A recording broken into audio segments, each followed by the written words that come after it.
Գյորջյան Կասկադ 60 ամիս փուլային վճարում բազմաթիվ առավելություններ։ Վերադարձի թեման շատ վտանգավոր թեմա է։ Գերմանիայում պաշտոնական հանդիպումների օրակարգը սպառելուց հետո հայ լրագրողների հետ զրույցում այս մասին հայտարարեց վարչապետը, անդրադառնալով Ադրբեջանի արտգործնախարարության դիրքորոշմանը, թե Հայաստանի եւ Եվրամիության միջև օրերս ստորագրված ռազմավարական օրակարգի մասին փաստաթուղթը հակասում է հայ-ադրբեջանական խաղաղության գործընթացին։ Բաքվի սիրտը խոցել էր հատկապես այդ հռչակագրում տեղ գտած Ղարաբաղի փախստական հայերի տեղահանության ձևակերպումը։ Այս մեջբերումն անում է նաեւ Փաշինյանն ու կրկնում խնդրի լուծման իր վաղեմի առաջարկը երկուստեք փախստականների հարցը հանել օրակարգից։ Այդ թեմաներով ինչքանով իրանք խնդիր ունեն, մենք էլ խնդիր ունենք։ Ես առաջարկում եմ, որ մենք համատեղ ընդունենք ճանապարհային քարտեզ,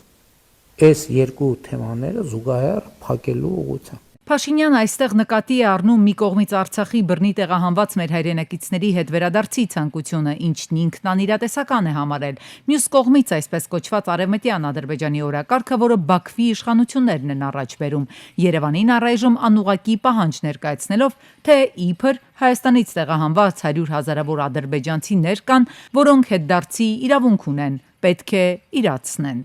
Եթե մենք շարունակենք վերադարձի օրակարգը, այդ նշանակում է մենք նորից սկսենք Ղարաբաղյան շարժումը։ Ես ասել եմ, որ մենք պետք է չշարունակենք Ղարաբաղյան շարժումը։ Հիմա Ղարաբաղյան շարժումը ավարտվել է եւ ինքս իրան սկսելու փորձերը օգտակար չեն։ Բայց մյուս կողմից Հայաստանում էլ տեսնում են, որ Ադրբեջանը օգտագործում է անդադ արևմտյան Ադրբեջան, ինչ որ անհասկանալի տերմինաբանություն։ Հիմա պետք է հասկանալ, որի պատճառն է։ Որը պատճառ է եւ որը հետևանք է։ Արձագանք Արցախի նախկին պետնախարարից Հայաստանի վարչապետը չի կարող լինել արցախցիների վերադարձի իրավունքից հրաժարվողը, պնդում է Արտակ Բեգլարյանը։ Արցախի ժողովուրդը պետք է որոշի վերադառնում է, թե չի վերադառնում։ Այդ իրավունքի տերը։ Տվյալ պարագայում վարչապետը կարող է միայն Հայաստանի Հանրապետության կառավարության դիրքորոշումը ձևակերպել, որը մեզ համար խիստ անընդունելի ու ցանկալի չի։ Ինչու է վարչապետը բռնատեղահանված արցախցիների միջազգայինորեն ճանաչված վերադարձի իրավունքի եւ հնարավորի արևմտյան Ադրբեջան օրակարգի միջև հավասարության նշան դնում։ Մասնագետները պնդում են համեմատություն համադրությունը տեղին չէ։ Իրավունքի եւ պատմության եւ լեգիտիմության տեսանկյունից դրանք համեմատելի չեն։ Ընդհակառակը այդ անհարկի համեմատությունը միայն ճակերտավոր լեգիտիմություն է հաղորդում Ադրբեջանի զավթողական ծրագրերին։ Այս թեման շրջանառության մեջ է մտել Արցախ-Ադրբեջանի մաս ճանաչելուց 2 ամիս անց, այսինքն դա ոչ թե զուգահեռաբար կամ հորինված ինչ-որ իրավունքներ են, այլ ընդհակառակը դա ադրբեջանական քաղաքականության, զավթողական, ագրեսիվ տանգավոր քաղաքականության հերթափոխելն է։ Նրանք բացառապես գալիս են առավելապաշտական, իրենց ծավալապաշտական նկատումներից ելնելով հավասար իրավունքներով, այլ ոչ թե որպես նույն օրինակով, ինչպես օրինակ Վրաստանում հայերն են ապրում կամ ադրբեջանցիները։ Հնդածս ի դեպ մինչև պաշտոնական Երևանից խաղաղության գործընթացը փակուղիչ տանելու կոնկրետ առաջարկներ են հնչում, Բաքվում քննարկում են իրենց, այսպես ասենք, նորահայտ փախստականների իրավական կարգավիճակի հարցը։ Պատրաստվում են նոր օրենք ընդունել նրանց համար, օրորի ավելացնելով տրցակի հաստությունը։ Բռնազավթված Արցախում ադրբեջանցիները առ այսօր քարերի հետ են կռիվ տալիս։ Պղծել ու վանդալիզմի են ենթարկել հայկական միջնադարյան մշակութային ժառանգության ամենակարևոր կոթողներից մեկը՝ երից մանկան ձվանքը։ Համացանցում տարածված տեսանյութում երևում է, որ անհետացել են բեմի վրա դրված եկեղեցու մանրակերտները, Սուրբ Սեղանին հենած խաչքարը։ Ջարդել են գեղաքանդակ խաչքարի ստորին հատվածը, որն ընկած է գետնին։ Աջ կողմի որմնախորշի մեջ տեղադրված քանդակը երեսնի վայր ընկած է։ Մշակութային ժառանգության փորձագետի խոսքով ցանկացած դետալային վնաս լինի խորանի հատվածում, խաչքարի պղծում կամ արձանագրության քերում խախտում է ժառանգության պահպանության հիմնարար սկզբունքները։ Երից մանկան ցվանքը հանդիսացել է միջնադարյան մատենագրության եւ գրչության, ավետարանների գրչության կենտրոն։ Այս իմաստով նաեւ այն ոչ միայն մեկ կառույց է, այլ եկեղեցական համալիր։ Առհասարակ հուշարձանների ոչնչացումը շարունակվող պատերազմ է։ Պատերազմ է եւ հանցագործություն խաղաղության դեմ։ Մինչև օրս բռնապետը ուղակի հնձում է հայկական հետքը։ Հիմնահատակ ոչնչացրել, հողին է հավասարեցրել յոդ եկեղեցի ու բազմաթիվ խաչքարեր։ Ձեռագիրը տարիներ շարունակ նույնն է։ նպատակը մեկը՝ ջնջել, սրբել հայկականը։ Մշակութային ժառանգության ոչնչացումը ըստ մասնագետների նաև մարդու իրավունքների խախտում է, որովհետև զրկում է ժողովուրդներին իրենց ժառանգության հետ կապ ունենալու իրավունքից։ Կովկասագետն էլ ընդգծում է, թշնամու անհանդուրժողականությունը այնքան է խորացել ու արմատներ գցել, որ շատ դեպքերում նույն հուշարձանը մի քանի անգամ են ենթարկում վանդալիզմի։ Արցախում ունենք հուշարձաններ, որոնց նկատմամբ տասնյակից ավելի վանդալիզմի դեպք է գրանցվում։ Այսինքն, շիրսուրբ ամենափրկիչ եկեղեցին, եթե ցուցակագրենք վանդալիզմի դեպքերը, սկսած 1920 թվականից 50-ի սահմանը անցնում է։ Առաջնային քանդում են այն, ինչի վրա հայագիր արձանագրություն կա, կամ հայկական զարդանախշեր կան։ Եթե Խաչքար անգամ ամբողջությամբ չեն ոչնչացում, ջարդում են այն հատվածը, որի վրա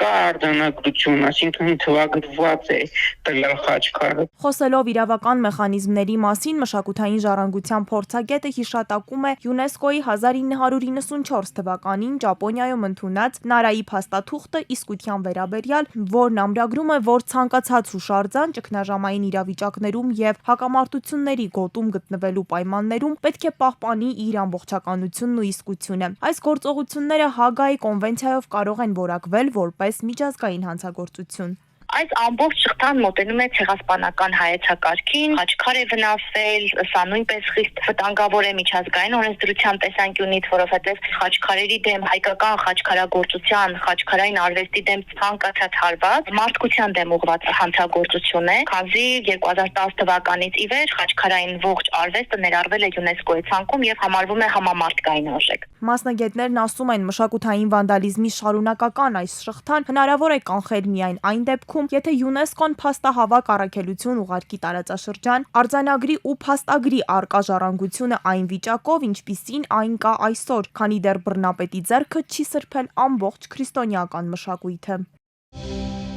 Կան պրեպարատներ, Ամերիկան է իրանց սերտիֆիկացվում որպես որակի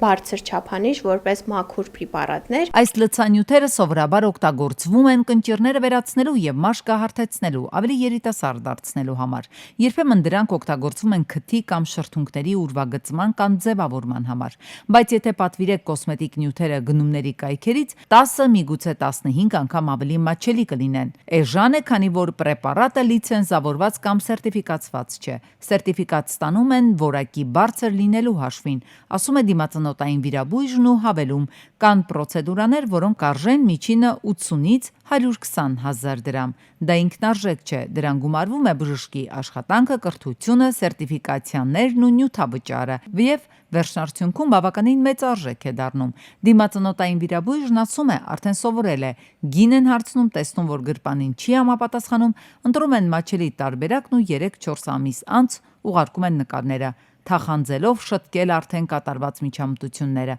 ինչը քառակի ավելի թանկ է նստում։ Ինչպես ֆունկցիոնալ խանգարման, այսինքն օրինակ տեսողության խանգարում, շնչառության խանգարումներ են լինում, բորբոքային պրոցեսներ են լինում դեմքի վրա, իշեմիաներ եմ ես հանդիպել,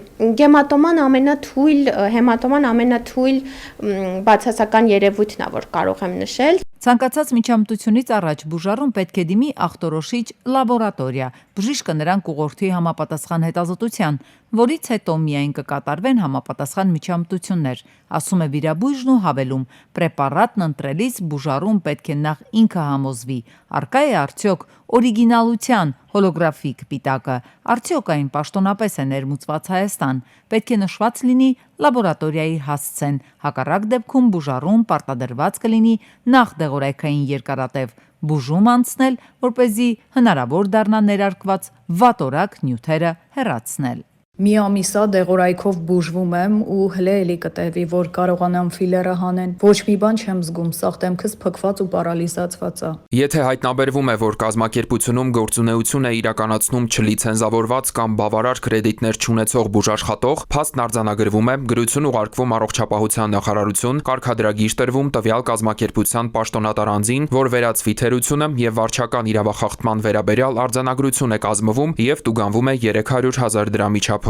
Մասնագետը խորհուրդ է տալիս, եթե ֆինանսապես պատրաստ չեք որակյալ պրոցեդուրայի, ավելի լավ է այն հետաձգել, վստահ լինել, որ դա կատարում եք որակավորված բժշկի մոտ, քանի որ 15-20 հազար դրամանոց պրոցեդուրաները բուժառուին արդեն իսկ պետք է վախեցնեն։ Միջազգային կազմակերպություններից մեկի հետազոտության տվյալներով քթի շուրջը գտնվող հատվածները հատկապես ռիսկային են ներարկման համար, քանի որ քթի արյան անոթները կապված են գլխի շատ կարևոր հատվածների հետ։ Այս անոթների վնասումը կարող է լուրջ բարդություններ առաջացնել, այդ թվում մաշկի վնասվածք, կուրություն, դեմքի դեֆորմացիա եւ կաթված։ Սեզոնային գրիպը, հարբուխը, հազը պետք է որ բնական ու եղանակին բնորոշ վարակներ լինեին, սակայն նրանց բնույթը կարծես թե փոխվել է։ Վերջին շրջանում նման վարակների արագ տարածումը, տևական ընթացքն ու ուղեկցող ախտանիշները որոշակի խուճապ են առաջացրել հանրության շրջանում։ Բժշկական կենտրոններում հիվանդների հոսքը զգալիորեն ավելացել է թե մանուկների, թե մեծահասակների շրջանում։ Դեկտեմբերի 4-ի դրությամբ Հայաստանի բժշկական կենտրոններում հոսպիտալացվել է 717 պացիենտ, հոսպիտալացված պացիենտների 91%-ը 0-ից 18 տարեկան են։ Այսպիսի վիճակագրության պայմաններում դպրոցներն ու մանկապարտեզները շարունակում են գործել բնականոն ռեժիմով։ Նախազգուշական միջոցառումներ այնուամենայնիվ ձեռնարկվել են։ Իհարկե մենք աշխատում ենք մեր կրթության գործընկերների հետ գործարկելու այս մեխանիզմը, որ այն դասարանները, որտեղ բացակայությունների թիվը 20%-ից ավել է, ապա նրանք հնարավորություն ունեն անցնելու հեռավար դասապատրաստման։ Պետք է նշեմ, որ ամենօրյա բացակայությունների թիվը եւս մենք իրար փոխանցում ենք եւ աշխատում ենք դպրոցների հետ։ Այս պահի իրավիճակով չեմ կարող ասել, քանի դասարան է անցել հեռավար կրթական պրոցեսի, բայց նորից եմ կրկնում, դասապրոցեսների հետ կապված որոշումները կայացվում են հիմնվելով իրավիճակի վրա եւ մենք այս պահին չունենք այն համաճարակային իրավիճակը, որ դիմենք ընդհանուր դասապրոցեսի կանգնեցմանը։ Արդյոք օդի աղտոտվածությունը նպաստում է վարակների տարածմանը։ Ավանեսյանը հերքում է նման տեսակետը, ասում է նոյեմբերի սկզբից մինչև հունվարի վերջը վարակները ակտիվ փուլում են գտնվում։ Նախորդ տարվա համեմատ էլ այս տարի դեպքերը մի փոքր են ավելացել։ Այս տարի վարակները ուշ են սկսել շրջանառվել։ Նորից շեշտադրում եմ, որ եթե չունեք ախտանշաններ, ապա խնդրում ենք մանավանդ ռիսկի խմբերին անպայման պատվաստվել, որովհետև մեր ցուցանիշները նաև ցույց են տալի պատվաստված անձինք կամ չեն վարակում, կամ վարակվելու պարագայում շատ թեթև են տանում ախտանշանները։ Առողջության համընդհանուր ապահովագրության փաթեթի դրույթները քննարկվում են արդեն մի քանի շաբաթ, բայց փաթեթի վերաբերյալ դիտարկումները, հակասական կարծիքներն ու հարցերը չեն նվազում։ Ըստ Ավանեսյանի, նախնական նախագծում ցանկացել են հնարավորություն ստեղծել, որ մի քանի տեղ աշխատելու պարագայում քաղաքացու հանրագումարային աշխատավարձը դիտարկվի որպես շեմ։ Ըստ էության ծրագրային առումով այս տարի չենք կարողանա նման ապահովում իրականացնել եւ պետք է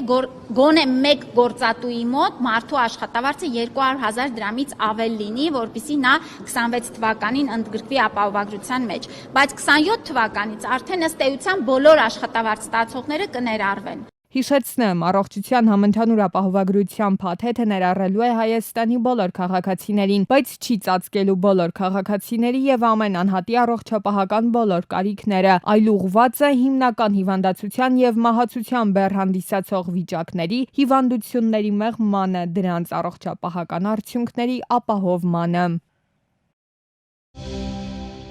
Քանի մոտենում ես, այնքան հոտը գալիս է։ Մալաթիա Սեբաստիայում մի ամբողջ թաղամաս Հակասյանի տարական պայմաններում է ապրում։ Մոտ 10 օր է Զորավար Անդրանիկի 10 կոտրակ 2 շենքի ու դրան հարակից շենքերի տարածքում գարշահոտություն է։ Վնասված կոյուղատար կա, ինչի պատճառով էլ կեղտաջուրը գետի նման հոսում է ավտոտնակների, շենքերի, բակերի մոտով, հասնում անգամ գլխավոր փողոցներ։ Ուոլը գնում է։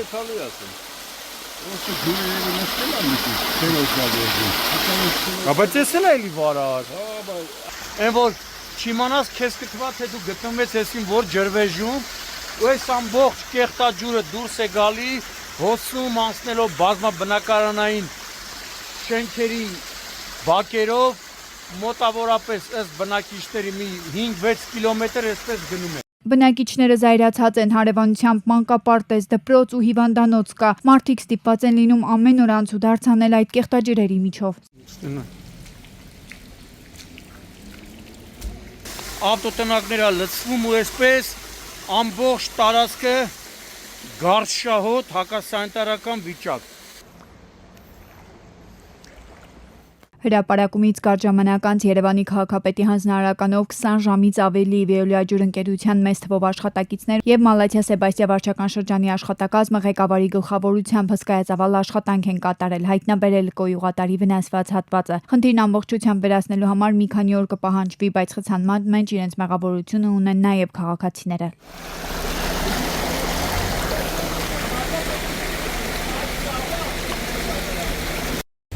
Տեսնում եք Վեոլիաջուրը ամբողջ գիշեր, կարելի ասեն արդեն 1 օր է աշխատում են այստեղ, փորձում են վերացնել խնդիրը, բայց շատ բարդ է, ահավոր դժվար։ Քանի որ մի քանի խողովակաշարերի վրայով ըստ իրենց անցնում են ավտոտնակներ, շինություններ, բետոնե հատվածներ ու հիմա տրակտորով փորձում են քանդեն, որպեսզի ամբողջ խողովակները փոխել։ Ամբողջական աշխատանքներից հետո նաև տարածքը հատուկ նյութերով թաղապետարանի կոմունալ բաժնի աշխատակիցները կմաքրեն։